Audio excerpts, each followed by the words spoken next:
Abran su Biblia, Primera de Reyes capítulo 18, Primera de Reyes capítulo 18. Y vamos a orar. Bendito Padre Celestial, al abrir tu palabra, como siempre deseamos, Señor, que tú nos guíes a través de ella y nos enseñes las cosas que tenemos, Señor, hoy delante de nosotros con el poder de tu Espíritu Santo. Bendícenos, oh Dios, y ayúdanos a recibir, Padre Santo, con corazón abierto, Señor, lo que tienes en tu palabra. En el nombre de Cristo Jesús. Amén. Muy bien, pues estamos viendo la vida de Elías ya, o el ministerio de Elías. Ya hemos estado viendo un par de semanas algunas de las cosas que hizo. Una de las cosas más notables es que fue con el rey Ahab y le dijo que iba a haber una sequía de 3 años y medio, que al menos que él dijera que lloviera no iba a llover, no iba a caer ni siquiera rocío sobre la tierra de Israel y las tierras alrededor. Y sabemos también que Elías, al decir eso, el Señor, como vamos a ver ahorita, le dijo que se fuera porque estaba seguro que Ahab iba a querer hacer algo contra él. Hoy vamos a comenzar en el capítulo 18, y el capítulo 18 es cuando Elías vuelve a presentarse delante de Ahab, o es enviado por el Señor a presentarse delante de Ahab, y vemos algunas de las hazañas, por así llamarlas, más poderosas que Elías hizo en su carrera como profeta del Señor. Comienza ya en el versículo 1 diciendo: el tiempo pasó y 3 años después la palabra del Señor vino a Elías y le dijo: ve y preséntate ante Ahab, voy a hacer que llueva sobre la tierra. Entonces noten que el Señor primero manda a Elías a que se presentara delante de Ahab, y luego le dice: voy a hacer que llueva sobre la tierra. Recuerden, estamos recordando ahorita que Elías le dijo a Ahab que no iba a llover, al menos que él dijera que iba a llover. Pero aquí el Señor está diciendo que Él es el que va a hacer que llueva sobre la tierra. Entonces tenemos que recordar que aunque Elías sí era un hombre muy poderoso y era un hombre de fe, Elías la fe de Elías no movía el corazón de Dios a hacer las cosas por la fe que Elías tenía. Elías pedía a Dios, pero como vemos aquí, el Señor era el que obraba, y el Señor era el que obraba porque ese era su propósito desde el principio. Sí, entonces Elías tenía fe, sí, para ir con Dios, pero la fe de Elías no movía el corazón de Dios a hacer lo que Elías pedía por la fe que tenía, sino que Dios hacía lo que ya tenía planeado hacer, ¿sí? Cuando Elías le iba a pedir. Vamos a ver eso más adelante. Como ya hemos dicho varias veces, esta sequía de nuevo fue producto de las oraciones de Elías al Señor para que la enviara y hacer por medio de ella a los israelitas volverse a Dios. Ese era el propósito, que los israelitas se volvieran a Dios, que los israelitas sintieran, ¿sí?, la necesidad del agua, sintieran la necesidad de comer, que sintieran que necesitaban que Dios interviniera y que por medio de Elías ellos pudieran recibir el agua de nuevo. Pero como hemos estado viendo, ellos no han hecho eso. Entonces el Señor obra por medio de su poder, escuchando las oraciones de Elías. Santiago nos dice muy claramente acerca de Elías en Santiago 5 y el versículo 17, que Elías era un hombre con limitaciones semejantes a las nuestras, pero oró con fervor para que no lloviera, y durante 3 años y 6 meses no llovió sobre la tierra. Y era lo que les estaba diciendo antes. El que Dios haya obrado de acuerdo a la oración de Elías no quiere decir que Elías tenía una fe especial, no quiere decir que Elías tenía una fe más poderosa que los demás. Recuerden, Elías era un hombre con limitaciones semejantes a las nuestras, entonces era igual que nosotros. Sí, lo que esto quiere decir es que Elías había orado, y lo que había orado lo había orado conforme a la voluntad de Dios. Y eso nos habla de la cercanía que había entre el corazón de Elías y el corazón de Dios. Eso nos habla de que Elías entendía lo que el Señor quería hacer, y por eso podía pedir de acuerdo a su voluntad. Y esa es una de las cosas que nosotros debemos de hacer también, es conocer también el corazón de Dios, que cuando vamos a pedirle algo, vamos a pedirle conforme a su voluntad, no lo que nosotros creemos que es su voluntad, sino conforme a su voluntad, no esperando que Él honre nuestra fe por el hecho de que tenemos fe, sino que oremos conforme a su voluntad, porque si lo que estamos pidiendo no es la voluntad de Dios, por más fe que tengamos, Dios no lo va a hacer. Y lo que esto quiere decir entonces es que Elías había orado conforme a la voluntad de Dios. El apóstol Juan nos dice muy claramente eso en 1 de Juan capítulo 5, versículos 14 y 15. Y esta es la confianza que tenemos en Él, que si pedimos algo según su voluntad, ¿qué pasa? Él nos oye. Y si sabemos que Él nos oye en cualquier cosa que pidamos, también sabemos que tenemos las peticiones que hayamos hecho, si son de acuerdo a su voluntad. Y Elías pedía de acuerdo a la voluntad del Señor. Ahora, han pasado 3 años y Dios le dice a Elías que vaya y se presente ante Ahab, ¿sí?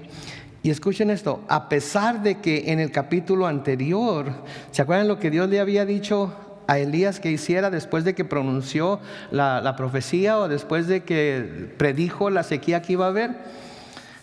¿No se acuerdan? El Señor le dijo que se fuera y se escondiera. Noten ahí en su Biblia, en Primera de Reyes, en el capítulo 17, un capítulo hacia la izquierda. Sí, un capítulo hacia la izquierda. Primera de Reyes, capítulo 17, versículos 1 al 3, dice: Elías, un tisbita que vivía en Galaad, fue a decirle a Ahab: vive el Señor Dios de Israel, en cuya presencia estoy, que en los años que vienen no va a llover, y ni siquiera va a caer rocío, a menos que yo diga. Versículo 2, además la palabra del Señor vino a Elías y le dijo: sal de este lugar y vete al oriente, escóndete ahí cerca del arroyo de Querit, frente al río del Jordán. Entonces ahora el Señor está mandando a Elías delante del rey, del cual el Señor le había mandado que se fuera y se escondiera de él. Y se me hace interesante que el Señor, después de decirle a Elías que se escondiera de Ahab, ahora le dice que vaya a él. ¿Qué creen ustedes que ha de haber sentido el profeta Elías cuando el Señor le dice: ok, te había dicho que te escondas de él, pero ahora te estoy mandando a que vayas y le hables? ¿Qué habrían pensado ustedes si el Señor les pide que hicieran algo así? Que primero como que los guarda de ello, pero después les dice: ok, ahora es tiempo de que vayas y te enfrentes a ello. Se me hace algo interesante porque ¿saben qué? Seguir a Dios no quiere decir que nunca vamos a tener que hacer cosas que pueden ir en contra de lo que nosotros pensamos que sería lo más seguro para nuestras vidas. Seguir a Dios, obedecer a Dios, seguir el camino de Dios no quiere decir que siempre vamos a ser llamados a hacer cosas en donde todo va a estar seguro, en donde nunca va a haber ningún peligro, en donde nunca va a haber nada contrario a nosotros, que siempre todo va a estar dispuesto para que nada nos pase, para que todo salga bien. ¿Sí? No es así como suceden las cosas. Creo que aquellos que tenemos algún tiempo caminando con el Señor nos damos cuenta de ello. ¿Sí? A veces el Señor nos llama a hacer cosas que nosotros pudiéramos pensar que no son convenientes para nuestras vidas en el tiempo en el que nos lo está pidiendo, que nos pueden traer inclusive algún daño, que nos pueden costar algo. En nuestra lectura de los jueves vimos cómo a menudo hacer la voluntad de Dios cuesta. ¿Se acuerdan los que están viniendo a la lectura de los jueves? ¿Se acuerdan que vimos en esta última vez que estuvimos leyendo? A veces Dios nos llama a hacer su voluntad, y hacer la voluntad de Dios cuesta, y puede costar algo muy preciado para nosotros. ¿Sí? De nuevo, primero le dice a Elías que vaya y se esconda de Ahab. Y después, ahora que han pasado ya 3 años de la sequía, que Ahab debe de estar bien enojado por lo que Elías está haciendo, ahora lo manda a que vaya y hable con él. Wow.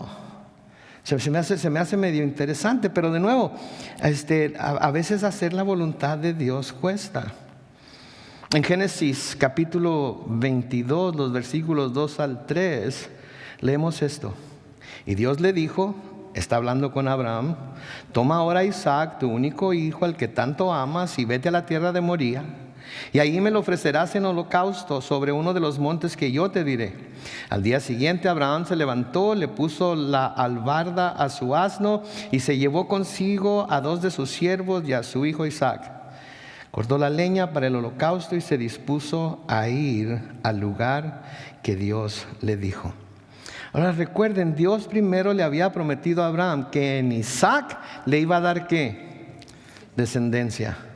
Y ahora Dios le está diciendo a Abraham que tome a su hijo, su único hijo, a quien él ama, y que lo lleve a donde él le va a decir, que lo lleve al monte Moría y ahí lo presente en holocausto, que quiere decir que lo sacrifique. ¿Qué creen ustedes que debió haber pensado Abraham al recibir esa orden, al recibir ese mandato? ¿Qué debe haber pensado? ¿Qué habría pasado por su cabeza? Cuando por un lado le dice el Señor que en Isaac va a darle descendencia, pero por el otro lado le dice que lo mate. Creo que hubo un tiempo de meditación de parte de Abraham en lo que se le estaba pidiendo. Creo que hubo un tiempo en el cual se puso a recordar todas las palabras que Dios le había dicho acerca de Isaac. Y creo que Abraham llegó a la conclusión en la que si el Señor le había dicho que en Isaac iba a darle descendencia, entonces, aun cuando él matara a Isaac, como todavía no tenía hijos Isaac, Dios lo tendría que resucitar de los muertos porque la promesa de Dios todavía no se había cumplido.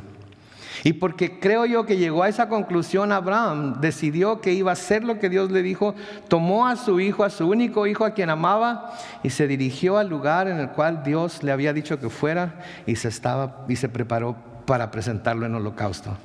¿Se acuerdan hasta dónde dejó el Señor que Abraham llegara?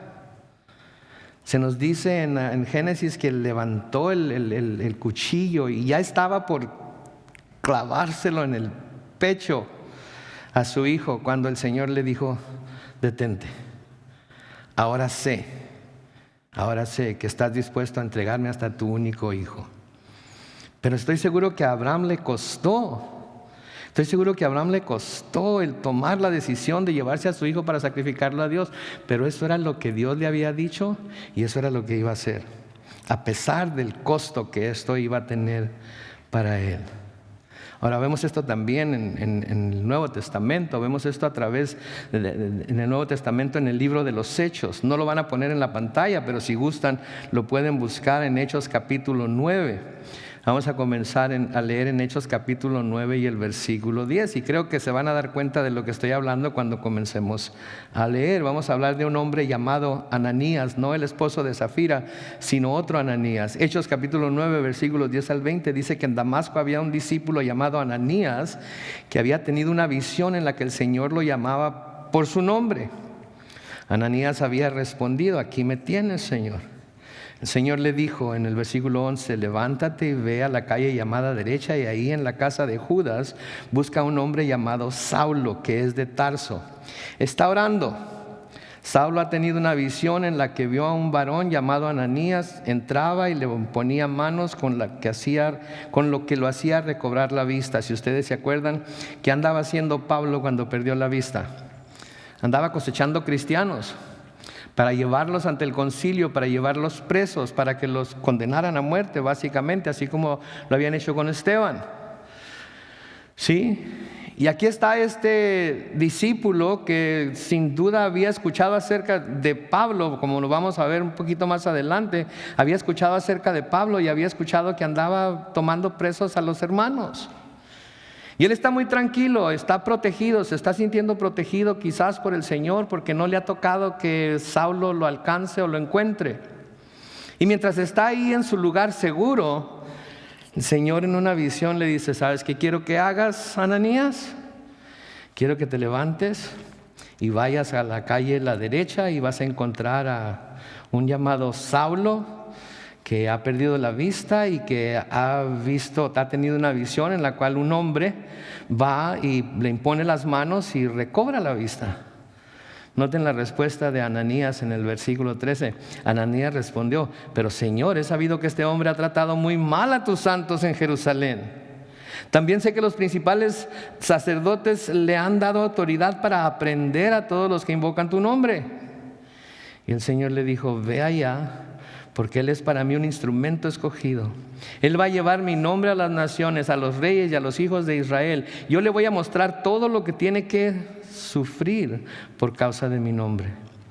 En el versículo 17 en mi Biblia comienza con las palabras: Ananías fue. Ananías fue. ¿Y por qué fue Ananías a buscar a Saulo? ¿Por qué fue Ananías a orar por él? ¿Por qué fue Ananías a imponer las manos para que recobrara la vista? Lo que más le convenía a la iglesia, viendo las cosas que Saulo estaba haciendo, era que se quedara ciego. Pero el Señor tenía un propósito para Saulo. Y cuando el Señor le dice a Ananías lo que él va a hacer por medio de Saulo, Ananías no piensa dos veces, no duda en lo más mínimo, y Ananías fue, y una vez dentro de la casa le impuso las manos y le dijo: noten, hermano Saulo, el Señor Jesús, que se te apareció en el camino por donde venías, me ha enviado para que recobres la vista y seas lleno del Espíritu Santo. Entonces le podría haber costado bastante a Ananías el obedecer a Dios. Amén. Le pudo haber costado bastante a Abraham el obedecer a Dios. Amén. Y le podía costar bastante a Elías el obedecer a Dios e ir a hablar con Ahab. Amén. Pero tanto uno como el otro, cuando escucharon lo que Dios les mandó, ¿qué hicieron? Se levantaron y fueron. Se levantaron y fueron. Estamos en la temporada navideña. Y durante la temporada navideña celebramos el nacimiento de nuestro Señor Jesucristo. Y es realmente grandioso y glorioso ver que en esta temporada todo el mundo se detiene, aunque crean en Jesucristo o no, se detiene de alguna manera para celebrar la Navidad. Muchos quizás no lo entiendan, muchos quizás no lo crean, a muchos quizás les caiga gorda la Navidad porque se habla tanto de Jesús, pero de todas maneras nadie rechaza las vacaciones que le dan, nadie rechaza los aguinaldos que le dan, nadie rechaza los bonuses que le dan y nadie rechaza los regalos que le dan, sean creyentes o no, ¿no es cierto? Hasta cuando nosotros éramos incrédulos, cuando llegaba la Navidad, aunque no creíamos en el Señor y no lo honrábamos y no la veíamos como el nacimiento del Hijo de Dios, lo mirábamos como algo de beneficio para nosotros porque había beneficios, vacaciones, poco de dinero extra, etcétera, etcétera, etcétera, ¿verdad? Pero hay alguien más que debemos recordar cuando pensamos en la Navidad, y estos son María y José.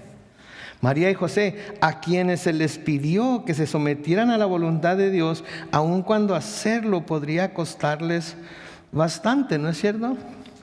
Aquí está María, una jovencita virgen que está desposada con un hombre, y José, ¿sí? Y viene el ángel Gabriel delante de ella y le dice que va a tener un hijo.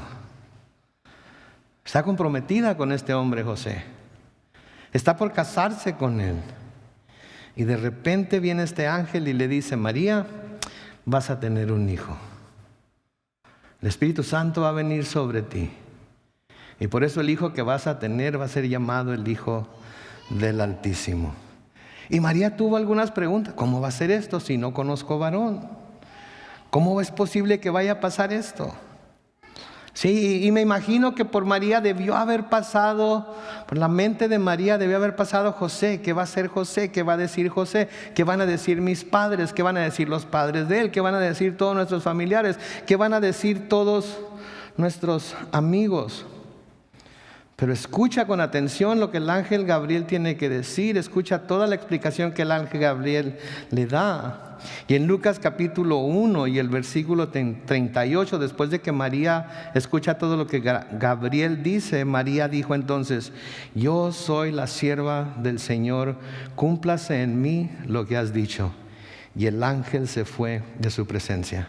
Entonces, a pesar de lo que esto podría significar para ella, porque al estar desposada era como estar casada, lo único que faltaba era la ceremonia del casamiento y ya quedaban casados. Podía José dejarla, divorciarse de ella. Estar embarazada significaba que había sido infiel, que había cometido adulterio, por lo tanto podía hasta morir apedreada. Pero creyó que era Dios el que la estaba llamando a hacer esta obra. Creyó que era Dios el que había enviado al ángel Gabriel a decirle lo que se esperaba de ella. Y cuando escuchó lo que el ángel Gabriel le dijo, a pesar de lo que le pudiera haber costado, dijo: yo soy la sierva del Señor, cúmplase en mí lo que has dicho. Es asombroso, es digno de admirarse lo que María hizo. Como es digno de admirarse lo que Ananías hizo, como es digno de admirarse lo que Elías hizo y lo que Isaac y lo que Abraham hizo. Pero luego también debemos pensar en José, porque imagínense a José. No debió haber sido algo fácil para él escuchar que aquella que estaba comprometida a casarse con él ahora estaba embarazada. No debe haber sido algo fácil escuchar que la mujer que iba a ser su esposa ahora iba a tener el hijo de otro hombre. Y recuerdan que se nos dice en los evangelios que José era un hombre justo, que José no quería difamarla, José no quería de alguna manera mancharla, y que pensó en dejarla en secreto. Quizás pensó llevarla a casa de su prima Elizabeth, o quizás pensó llevarla lejos de ahí, de donde estaban, y dejarla en secreto para que nadie la fuera a juzgar. Pero luego a medianoche, o no a la medianoche, pero en la noche viene también un ángel a él y le dice lo que está por suceder. Le dice que no tenga miedo de tomar a María su mujer, que se una a ella, que el hijo que va a tener era el producto del Espíritu Santo, era el hijo de Dios, y el Espíritu Santo era el que había causado que María se estuviera embarazada, y lo recibió en un sueño. Y en Mateo capítulo 1, los versículos 24 y 25, se nos dice: cuando José despertó del sueño, ¿qué hizo? Hizo lo que el ángel del Señor le había mandado y recibió a su mujer. Pero no la conoció hasta que dio a luz su hijo primogénito y le puso por nombre Jesús, tal y como Dios había dicho. Entonces había cosas que pudieran haber sido de preocupación para todas estas personas. Había cosas que podrían haberle costado hasta su vida a algunos de ellos. Sin embargo, cuando el Señor los envió a hacer lo que tenían que hacer, a hacer lo que Él quería que hicieran, no tuvieron ni la menor duda, se fueron e hicieron tal y como el Señor les dijo. Y por eso están escritos sus nombres en la palabra de Dios, y por eso los recordamos cada año, y por eso recordamos a Abraham, por eso recordamos lo que Ananías hizo. Porque fueron fieles al Señor a pesar de lo que les pudiera haber costado. Ahora noten lo que hace Elías en el versículo 2.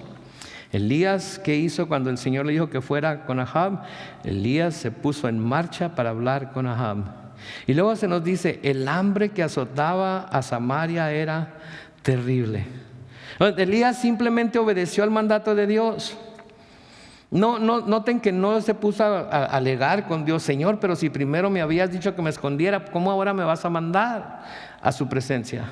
Señor, pero ¿qué no sabes que es el rey? Cuando le dije lo que le dije, sin duda se quedó enojado, y ahora que han pasado 3 años y el hambre está como está, sin duda va a estar más enojado todavía. A pesar de que sin duda Ahab estaba encolerizado contra él por haber sido el que dijo: en los años que vienen no va a llover y ni siquiera va a caer rocío a menos que yo lo diga. Sí, de todas maneras, cuando el Señor le dice que vaya, se levanta y va. Sí, se levanta y va. Mientras tanto, en el rancho de Ahab, noten lo que está sucediendo en el versículo 3. Ese día el rey llamó a Abdías, su administrador. Abdías era un hombre profundamente temeroso del Señor. Pues cuando Jezabel, y aquí vemos el personaje de la esposa, el nombre de la esposa de Ahab salir a la luz, pues cuando Jezabel mandó matar a los profetas del Señor, Abdías salvó a 100 de ellos. Formó 2 grupos de 50 profetas y los escondió en cuevas y les proveyó pan y agua. ¿Qué vemos aquí en este Abdías? Aquí vemos claramente el ejemplo de un funcionario que está bajo el mando de un rey y una reina malvados, pero aún así teme a Dios y está dispuesto a hacer lo correcto, aun cuando esto estaba claramente actuando en oposición a, podríamos llamarlos, sus patrones. ¿Sí? Es un hombre, un funcionario del gobierno, Estaba bajo el mando del rey Ahab y bajo el mando de la reina Jezabel, reyes malvados, pero aún así, aún estando bajo su mando, aún estando sirviéndoles, él está dispuesto a hacer lo correcto, aun cuando estaba claramente actuando en oposición a sus patrones, por así llamarlos. ¿Sí? Debemos de ver aquí también nosotros un ejemplo.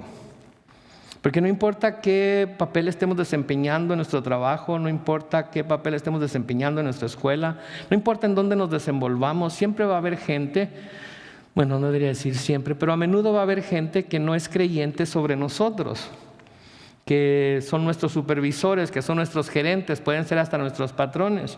Y quizás en alguna ocasión estos supervisores, patrones o gerentes nos pidan hacer cosas que claramente para nosotros van en contra de lo que la voluntad de Dios es. Creo que en Abdías nosotros tenemos un ejemplo muy bueno a seguir, en que a pesar de que nuestros patrones nos pidan lo que nos pidan, nosotros debemos hacer lo correcto, cuéstenos lo que nos cueste. ¿Sí? Ahora, noten lo que hizo. Jezabel estaba matando a los profetas del Señor, y Abdías salvó a 100 de ellos. Los separó en 2 grupos de 50 profetas, los escondió en cuevas y les proveyó pan y agua. Estaba actuando en contra de los deseos de su patrona, por así decirlo. Claramente estaba actuando en contra de los deseos de su patrona. Pero que el pueblo de Dios no debe someterse a sus patrones y trabajar como para el Señor. Eso es lo que se nos dice en la palabra, ¿no es cierto? En el Nuevo Testamento se nos dice a los creyentes que nuestro trabajo debe ser como para el Señor y no como para los hombres. Y debemos someternos a ellos. Y la respuesta es sí, pero cuando lo que el patrón está pidiendo que se haga no va, sí, en contra de lo que Dios pide. Cuando lo que el patrón está pidiendo que vaya en contra de lo que Dios dice, no debemos de seguirlo. Entonces tenemos que escoger uno o lo otro. ¿Cuál de los 2 mandamientos obedecemos? ¿El de servir a nuestro patrón y hacer lo que se nos dice? ¿O el hacer lo correcto, como Abdías aquí al salvar a estos 100 profetas de Dios? ¿Se acuerdan que vimos algo de esto el domingo? Cuando 2 leyes se oponen entre sí. ¿Se acuerdan los que estuvieron aquí el domingo? Cuando 2 leyes o principios con respecto a algunas circunstancias parecen chocar una con otra, de modo que no podemos obedecer a ambas, nuestra obediencia corresponde a aquella ley más excelente. ¿Se acuerdan a qué conclusión llegamos el domingo? ¿Cuál es la ley más excelente? El amor. Entonces, en este caso, ¿cómo se manifestaría el amor de Abdías? Salvando la vida de los profetas. Entonces, el no someterse a su patrón, a su rey, a su reina, como debería de hacerlo, aunque estaba quebrantando un principio que claramente nos dice las Escrituras, de todas maneras estaba adoptando el mayor de los 2 principios que estaban chocando el uno con el otro. Y eso es lo que nosotros debemos hacer también, porque hay veces que tenemos 2 leyes dadas por Dios que se oponen la una a la otra. Y cuando llega el momento de decidir cuál de las 2 vamos a aplicar, siempre debemos aplicar la ley del amor, aunque al aplicar esa ley estemos haciendo a un lado los principios de otra ley que se nos da. ¿Se acuerdan de la ley que el Señor Jesucristo supuestamente estaba quebrantando en el estudio del domingo? Del día del reposo, ¿verdad? ¿Era ley que los judíos debían respetar el día de reposo? Sí, y no hacer absolutamente nada, no trabajar absolutamente nada. Pero los discípulos iban por en medio de los sembrados y estaban, ¿qué haciendo? Tomando espigas, pelándolas y comiéndoselas. Y los fariseos, ¿qué hicieron? Los acusaron de que estaban quebrantando la ley porque estaban cosechando. ¿Se acuerdan el ejemplo que el Señor les dio de David y sus hombres cuando fueron a la casa de Dios, pidieron de comer y el único pan que tenía el sacerdote era ¿qué? Los panes de la proposición que solamente los sacerdotes deberían de comer. ¿Qué fue lo que les dijo el Señor? Misericordia quiero y no sacrificio. Sí, entonces, puede que la ley nos diga que hagamos esto, pero la situación nos está presentando esto otro. Cuando esto otro es motivado por el amor, la ley puede hacerse a un lado para cumplir con la ley del amor. ¿Ok? Porque esa es la ley principal de las Escrituras. ¿Cuál es el primer mandamiento? Amarás al Señor tu Dios con todo tu corazón, con toda tu mente, con toda tu alma, con todas tus fuerzas. ¿Y el segundo cuál es? Amarás a tu prójimo como a ti mismo. ¿Verdad? Entonces, sí, Abdías debió haber sido un fiel súbdito de sus reyes y debió haber obedecido. Pero también debía ser amoroso con los sacerdotes y manifestar ese amor salvando sus vidas. En el versículo 5 de Primera de Reyes 18 dice: Ahab le dijo a Abdías: ve a recorrer todo el país, busca manantiales con agua y arroyos, tal vez encontraremos un poco de pasto para mantener vivos a los caballos y a las mulas, de lo contrario nos quedaremos sin bestias. Que buscara agua, que buscara manantiales, que buscara arroyo, que buscara pasto para mantener vivos ¿a quién? A los caballos y a las mulas. ¿Qué nos habla esto? Nos habla de dónde estaba el corazón de Ahab en realidad.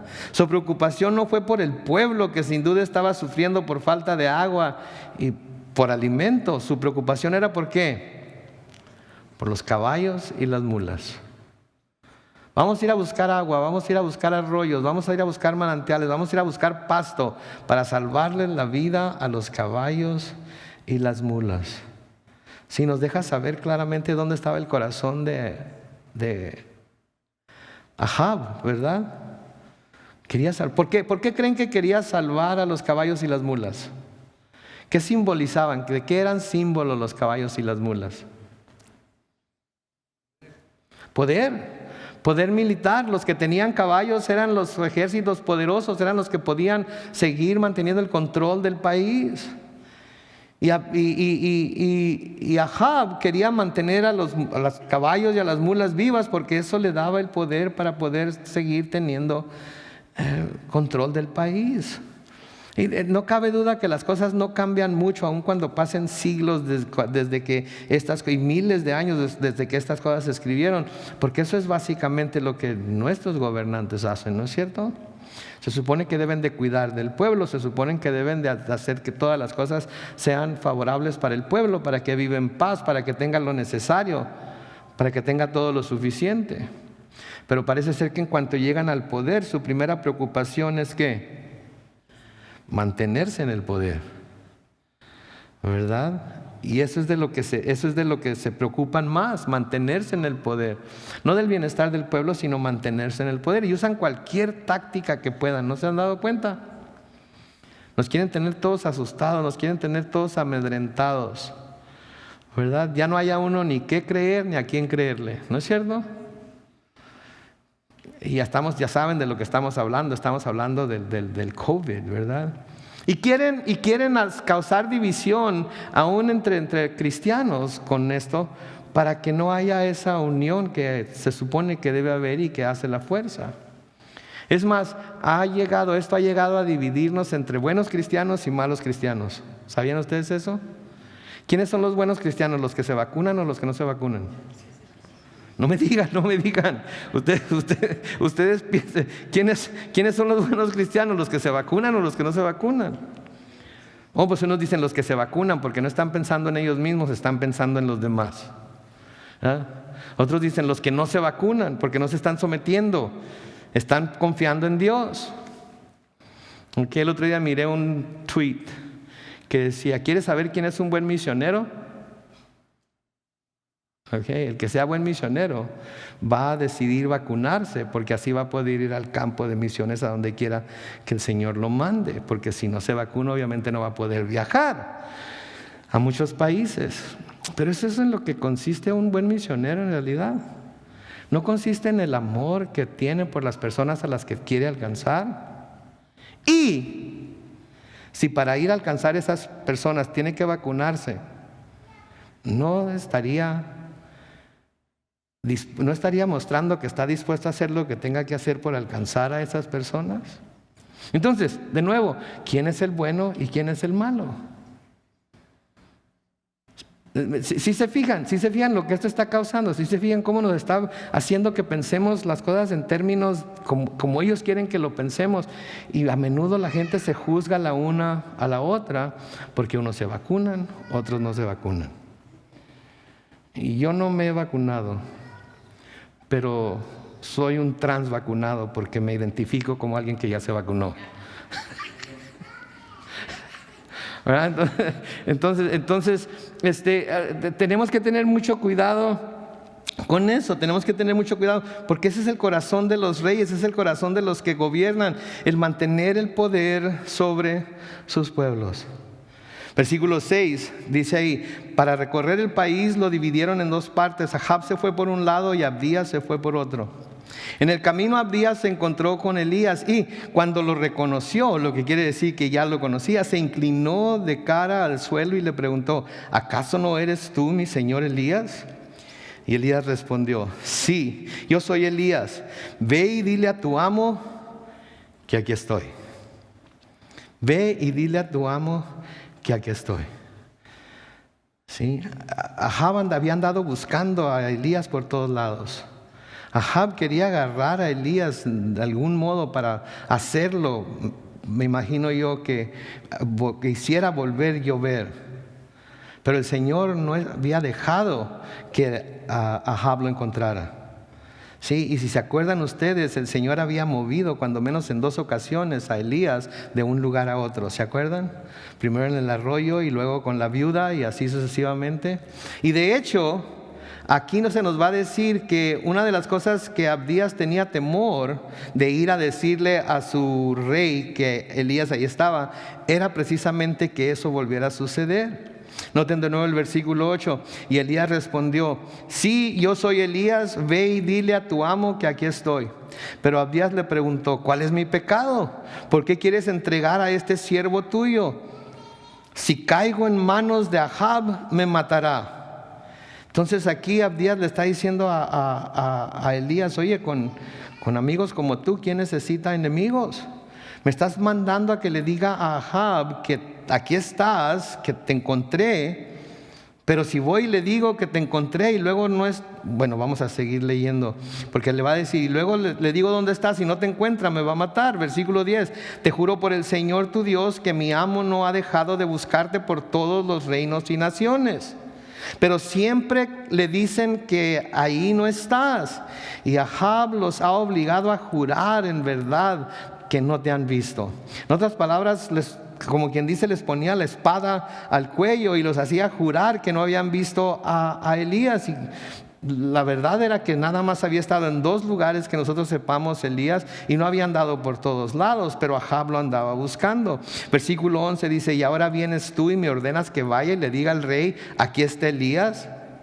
Y luego noten lo que dice Abdías en el versículo 12. ¿Sabes qué va a pasar? Que cuando yo vaya y le dé la noticia al rey, el Espíritu del Señor te llevará a otro lugar que yo no conozca.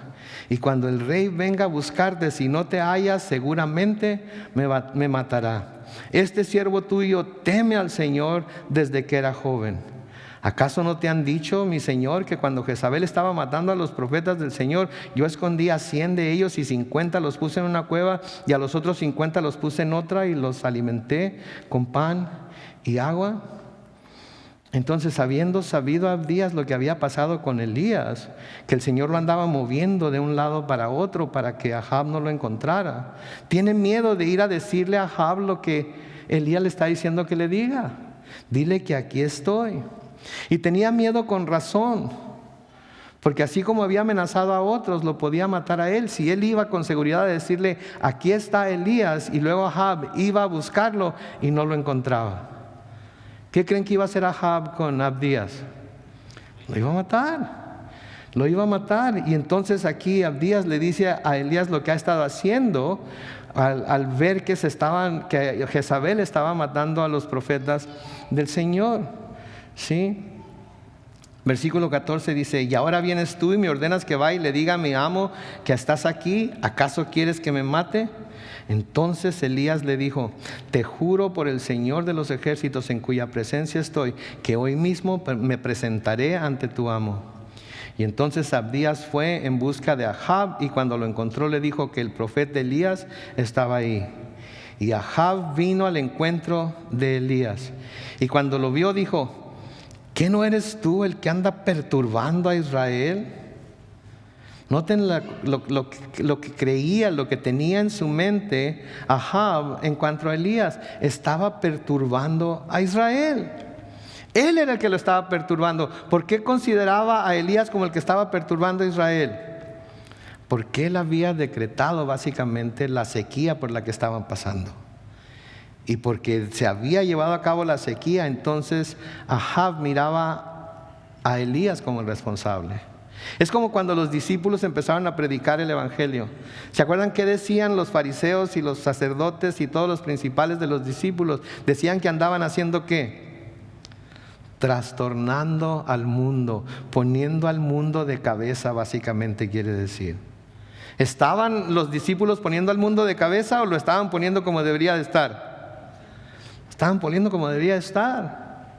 Nosotros como cristianos también se nos acusa de andar trastornando al mundo, de andar queriendo imponer nuestras creencias sobre la gente, de andar queriendo imponer la creencia en Dios y lo que Dios hace y ha hecho y todo eso sobre la gente. Volteando al mundo de cabeza. Pero ¿qué es lo que queremos hacer? ¿Voltear al mundo de cabeza o ponerlo como debe de ser? Eso es lo que queremos hacer, ponerlo como debe de ser. Que el hombre abra los ojos y mire la situación en la que se encuentra y vea que la única manera de encontrar salvación es por medio de Jesucristo. Porque no hay otro nombre dado a los hombres por medio del cual puedan ser salvos excepto el de Jesucristo, hombre. Y les molesta y no les gusta. Algunos porque quieren que haya otras maneras de salvarse, pero no las hay. Sí, porque Jesucristo es el camino, la verdad y la vida, y nadie va al Padre si no es por Él. Sí.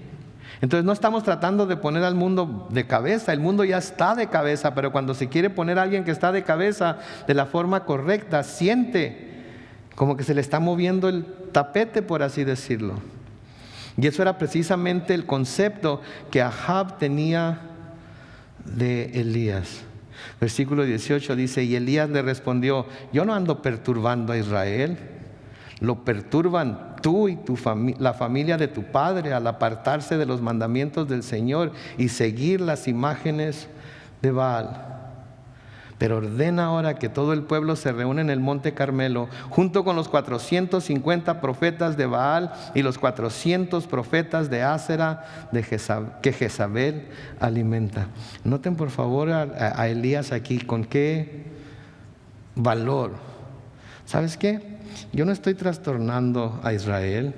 Yo no soy el que anda poniendo a Israel de cabeza. Yo no soy. Tú eres el que perturbas a Israel. Tú y la familia de tu padre, al apartarse de los mandamientos del Señor y seguir a las imágenes de Baal, que tan claramente está escrito que no se debería hacer. Tú eres el que está perturbando a Israel. La razón por la que está pasando lo que está pasando eres tú. Y luego me encantaría poder seguir aquí, porque aquí va a seguir la hazaña más grande que Elías, que leemos acerca del ministerio de Elías. Y Elías aquí pone un reto. Elías aquí hace un llamado. Ordena que todo el pueblo se reúna en el monte Carmelo. Y trae también a los 450 profetas de Baal. Y trae a los 400 profetas de Asera, que Jezabel, que era la esposa de Ahab, estaba alimentando. Está preparándose aquí para como se dice en las películas westerns del oeste, para un showdown. El profeta de Dios, el profeta del Dios verdadero contra los 850 profetas, 450 de Baal y 400 de Asera. ¿Y quién va a ganar? Creo que todos los que hemos leído las Escrituras sabemos quién va a ganar, ¿verdad? Pero ¿cómo gana? ¿Cómo gana? Y cómo pone toda su fe en Dios y el poder de Dios. Y está seguro que no podrían ser 4,500 profetas y no 400 profetas. Nunca iban a poder con el Dios verdadero. ¿Y saben qué? Esa es una lección que nosotros también debemos de tomar esta noche. Que no importa todo lo que esté pasando allá afuera, no importa cuántos profetas de Baal y cuántos profetas de Asera hay allá afuera, ¿sí? Nada más se necesita una persona que le crea a Dios, una persona que esté dispuesta a pararse en la brecha, una persona que esté dispuesta a obedecer el llamado del Señor y con la ayuda de Dios va a poder derrotarlos a todos. ¿Sí? Pero tenemos que ser del mismo corazón que Elías. Para donde el Señor lo movía, para allá iba. A veces para que mantenerlo a salvo, a veces poniéndolo en lo que nosotros pensaríamos y quizás Elías pensaría en peligro, pero siempre firme a un lado de él para ayudarle a cumplir su voluntad. ¿Sí? Estamos de nuevo en la temporada navideña. Estamos recordando lo que el Señor comenzó a hacer en el mundo cuando envió a su Hijo Jesucristo a nacer como un niño, como un bebé. Sí, porque ese era su plan, porque ese era lo que Él había ya determinado que iba a suceder. Celebrémoslo, gocémoslo en ello. Sí, hagamos todo lo posible por manifestar el amor que Jesucristo vino a traer de parte de Dios cuando nació ese niño. Y seamos obedientes a todo lo que el Señor, todas las citas divinas que tenemos o que tendremos durante esta temporada, vamos a estar siempre sensibles a lo que el Espíritu de Dios está haciendo para no perdernos de ninguna de ellas. Amén. Vamos a pedir al grupo de alabanza que pase al frente una vez más y vamos a orar antes de salir a disfrutar de lo que está preparado allá afuera. Padre Celestial, te damos gracias por tu palabra, te damos gracias, Señor, por lo que nos has estado enseñando a través de la vida y ministerio de Elías. Queremos tener ese mismo corazón del cual vimos hoy en tu palabra, Señor, que Elías tuvo. Que cuando tú le enviabas a hacer algo, a estar, Señor, en algún lugar, Él no titubeaba, Él simplemente te obedecía. Queremos tener el corazón que tuvo Abraham. Cuando tú le pediste que sacrificara a su hijo, su único hijo a quien Él amaba, estuvo dispuesto a llevarlo hasta las últimas consecuencias a pesar de lo que le pudiera haber costado. Él sabía que tú habías prometido que en Isaac le ibas a dar descendencia y Él creyó que aunque lo tuviera que sacrificar, tú lo resucitarías de los muertos para cumplir tu promesa. Ayúdanos, Señor, a tener el mismo corazón, Padre Santo, que María y José. Los dos tenían mucho que perder, los dos tendrían serios problemas, los dos tenían mucho en qué pensar, pero cuando escucharon tu voz, cuando escucharon la voz del ángel, cuando José tuvo el sueño, Señor, estuvieron dispuestos a obedecer inmediatamente. Ayúdanos, Señor, a ser como Ananías, con los Saulos que tú mandas a nuestra vida, o con los Saulos a quienes tú nos mandas en nuestra vida. Sí puede ser peligroso, sí puede costarnos, sí puede ser que las cosas no vayan como nosotros pensamos, pero si tú nos estás enviando es porque tienes un propósito y es porque tú vas a llevar a cabo ese propósito a pesar de lo que a nosotros nos pudiera faltar para llevarlo a cabo. Así es que, Señor, ayúdanos a siempre vivir sometidos a ti. Ayúdanos a siempre, Señor, a hacer las cosas que nos llamas a hacer, sabiendo que tu promesa es que nunca nos dejarás ni nos desampararás, siempre estarás con nosotros, Señor, y tu voluntad se va a llevar a cabo. Ayúdanos, Señor, a estar bien sintonizados a lo que estás haciendo en nosotros, a través de nosotros, Señor, alrededor de nosotros, para que cuando vayamos a orar podamos ir a orar así como Elías oró, sabiendo que estamos orando conforme a tu voluntad. Y que porque estamos orando conforme a tu voluntad, tú vas a responder a esa oración, Señor, de acuerdo a esa voluntad, y vamos a tener lo que pidamos. Ayúdanos a tener ese corazón sensible a la dirección del Espíritu siempre, Señor. Nos encomendamos a ti esta noche. Te pedimos también que bendigas, Señor, los alimentos que vamos a disfrutar al salir de este lugar, que bendigas las manos que los prepararon, Señor, que todos podamos disfrutar de un buen tiempo de compañerismo y de comer, Señor, y nos gocemos en el hecho de que estamos reunidos en tu nombre. Bendecimos tu nombre hoy y siempre, y lo hacemos en el glorioso nombre de nuestro Señor Jesucristo. Y todos decimos, amén.